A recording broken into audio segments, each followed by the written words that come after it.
মাঝে খোকা ছোট খোকা তোমরা দু ভাই এনে উপস্থিত আছো। সে হাবুর মাত্র আগে বিয়ে করিলাম, সে বিভিন্ন রোগ ব্যাধিতে আক্রান্ত হয়ে সে মারা গেছে। এখন সে হাবু তো দেখা যাচ্ছে তার মাতে করে নিয়ে আসলে সেও তো তোমাদের ভাই নাকি? তোমরা দুই ভাই উপস্থিত আছো, তোমার মাও তো এক রোগে আক্রান্ত হয়ে মারা গেল, আল্লাহ তার ভেস্তে নসিব করুক। এখন আমার এই বয়সে বাবু আমার আর একটা বিয়ে শাদী না করলে হবে না। তোমাকে দুই ভাই সম্মতিটা আমি একটু জানতে চাচ্ছি। এত বড় বাড়ি, একটা লোক তো লাগবে। আপনি বিয়ে করবেন, দেব আপনার বিয়ে। তাহলে খোকা বুঝতে পারছো আমার কষ্টটা। বিয়ে শাদী এখন দিলি তো হবে না, তো এখন ওই সমস্ত বিয়ে শাদী হবে না। কেন হবে না? কেন হবে না? সম্পত্তির ভাগ বেরোয় যাবে। সম্পত্তি কি হবে? এত সম্পত্তি লাগবে, সম্পত্তি বেরোয় যাবে, আমি মানবো না। তুই বাপের সামনে বেশি বুঝিস কেন? আমির বিচার আমি করে বেড়াই। বাপের বিয়ে দিবি, ছেলে পিলে হবে, জমির ভাগ সব বেরোয় যাবে। হয়তো আমি তো ভেবে দেখিনি ওই জিনিসটা। একটা পাগল নামে জ্বালায় আছে। পাগল ছেলেটা যে কোনে গেল তো খুঁজে পাওয়া যায় না, এমনি এক অশান্তিতে বাঁচতেছি না।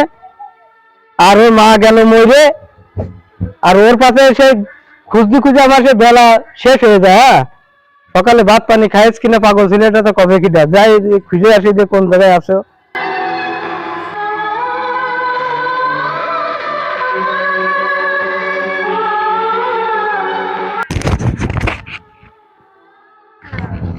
তুই এখানে দাঁড়িয়ে আছিস আর দুনের পাড়া আমি টোটো করে ঘুরে আসলাম, তোর কোনটা পালাম না। ভাত পানি দুটো খাইছিস? না, ভাত কেউ দিইনি। এর জ্বালা সহ্য করবো কেনে?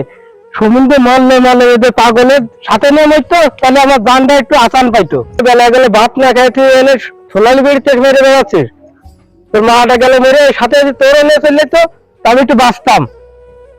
সুমন্দির ছেলে মেলে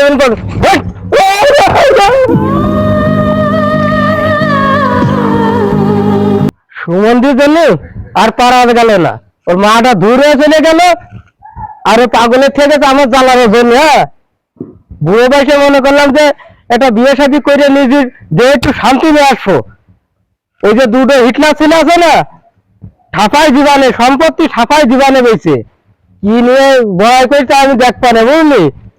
আমিও একবারের বিটা ষড়যন্ত্র করতে যে আমার নিয়ে বুড়ো বাড়ি তোর আমার বিয়ে দিবে না, কত বড় সাহস তোকে দেখবা না যে জমি জমাত্র কোন জায়গা বেশ যাচ্ছি ওই পাড়ায় জমি গাড়িটা বাইরে ফ্যাক্টরি যাচ্ছে আজকে।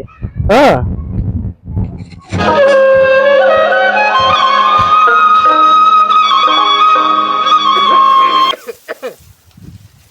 ওই পাড়ায় গেলাম মাতব্বারের কাছে একটা পরামর্শ নিয়ে আসার জন্য। সে মাতব্বার আছে রীতিবান মাতব্বার, তাহলে সম্পত্তি 3 ছেলের নামে লিখে দাও কেন? কেন 3 ছেলের নামে সম্পত্তি লিখে দিলাম, কি করার আছে? যার মতো সে কইরে খাই গেন, আমি আর কারোর সাথে পাতে নেই। ওকে যেটুক পাওয়ার প্রাপ্য ওকে বুঝ করিয়ে দিয়েছি।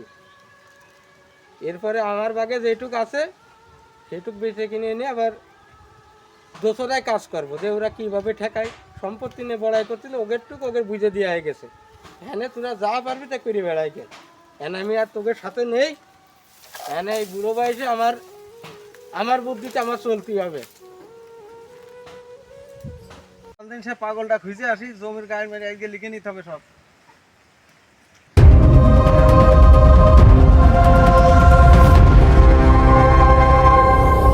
এই যে সে পাগলটা এখানে।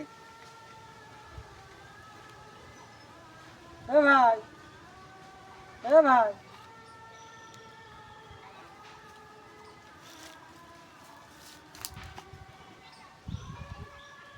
দেখা যাবে। এই কাগজটা সই করো।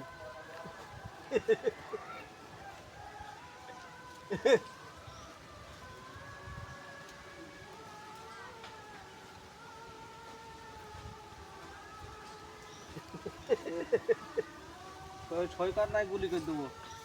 থাক ভাই, মারিস না, আমি দেখছি, দাঁড়া। ভাই, তুই সই কর, তোর বিড়ি কিনে দিবা। আগে সই, বিড়ি দেবেন তাহলে এই নে একটা খা মরণে খাওয়া খাওয়া বিড়ি তো আমাদের কাজ হয়ে গেছে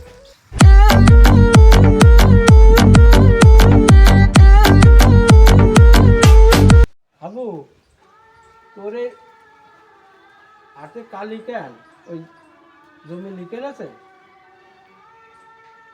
বড় ভাই যেতে বিড়ি যেতে আর টিপ দিত কলে আল্লাহ এ কি কাজটা করলে আমার আপন দুই সন্তান ওরা মানুষের মতো মানুষ হইল না এই পাগল সন্তানটা দিলাম 10 কাঠা জমি তার কাছে লিখে আমি 2 দিন বিছনায় পড়ে থাকলাম বিছনায় বাথরুম পোছাপ ফেললাম ওরা 2 ভাই এসে আমার সে নেশার বড়ি খাওয়ায় আমার কাছে জমি লিখে নেলে এখন এই পাগল ছাড়া আমার তো কোনো সম্বল নেই সব কিছুটা কাটিয়ে নিয়েছে বাড়ি বদ্দর সব কিছু তারা লিখে নিয়েছে তা আসলে সন্তান আমার কিন্তু ওরা আমার মতো হইল না ওরা অমানুষ হয়ে গেছে এই সমাজে কিছু ব্যাংকের লোক আছে এদের সাথে মিশে ওদের বিবেক বুদ্ধি সব কিছুটা হারায় ফেলাই দিয়েছে এখন এই পাগল ছেলেটা নিয়ে আমি কোন জায়গায় যাব কোন জায়গায় আমি মাথাটা ঠাই বসবো তাই কর তা তোরে যে লিখে নিলে তো তুই ওই টিপটা দিলি কেন এ পাগলের কও যা না কও তাই ওই বিড়ি খাইয়ে তুমি মারো তোমার গায়ে মারাটা শেষ তোমার যেটুক দিলাম এটিম বুঝলে সেটুক বসে নেছে কারণ তোমার অবস্থাও তো আমার অবস্থাও তাই হ্যাঁ আর পারি নে রে আল্লাহ তুমি এর বিচারটা তুমি করে এ বুড়ো বয়সে বাপটা যে কান্দালে ওরা এর বিচারটা তুমি করি আল্লাহ পাগলটা নিয়ে এখন আমি কোনে যাব কোন জায়গায় থাকবো কি খাবো আর পাইয়ে দিলাম না আল্লাহ তুমি এর বিচারটা করে চলো রেল স্টেশনে যায় তুই বাপিটা গড়াগড়ি করতে আসলে আর উপায় নেই আমাদের বুঝলি এই পাগলটা নিয়ে হয়েছে আমার জ্বালা চল আর বিড়ি খাইয়ে মার তুই বুঝলি